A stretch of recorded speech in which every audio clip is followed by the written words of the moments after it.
Here's CJ Gardner-Johnson, who said, hey, Microsoft Surface, can y'all send me a new Surface tablet? I need to give it to a friend who broke his. Thank you. Merry Christmas. Pretty good. Gardner-Johnson, and we were talking off air about how some of these crews just aren't calling taunting anymore. And I don't like the taunting rule, but I hate inconsistent application of any rule. There were multiple incidents on Sunday night of taunting that weren't called, including Brady going over to the sideline. I mean, if Cassius Marsh gets 15 yards and a fine for standing there looking at the sideline, how does Brady not get fined for running over to an assistant coach and shouting in his face? You had Gardner-Johnson standing there posturing in front of Tom Brady, no flag. Devin White had a taunt earlier in the game. There's that. Look at Brady. Brady's like, what's going on here?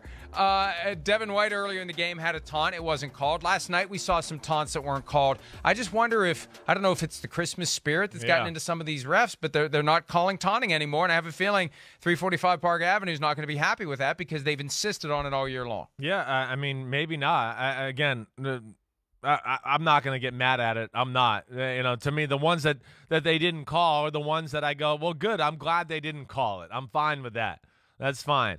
Again, but then don't call any of them. I know. Don't call then some. Fine. Call none. You're right. Call That's all where or it's call annoying. none. It's extremely inconsistent. That's exactly where it's annoying. There's no doubt about that.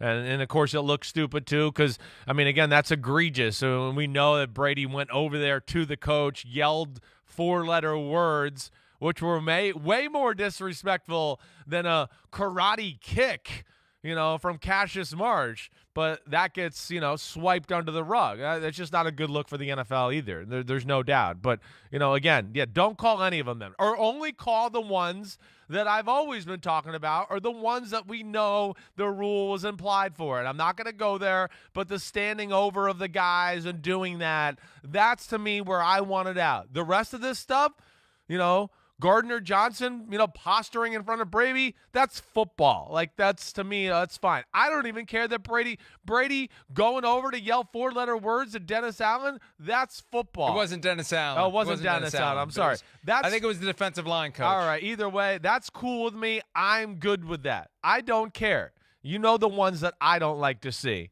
And I know. Yes, I know. I'm not going to go there. I said I won't go there. But we don't need your special brand of Christmas ornament talk today, dangling in people's faces. We don't need that.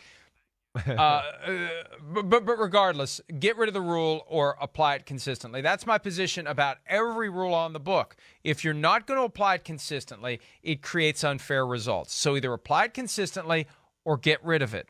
And it's that simple. There's no middle ground. There's no sometimes we're going to throw the flag and sometimes we aren't. Sometimes we got to get control of the game and sometimes we don't care. You either care all the time or you don't. And this gets back to the full-time officials. If they are meeting and communicating and talking as a group all the time, and if the uniform standards are being emphasized to them all the time, you're less likely to have these little pockets where they just decide they're going to do what they want to do. Rulebook be damned. Messages from 345 Park Avenue, be damned. We'll deal with it later. We're going to do in the moment what we feel like doing. Hi, I'm Mike Tirico, and thanks for watching.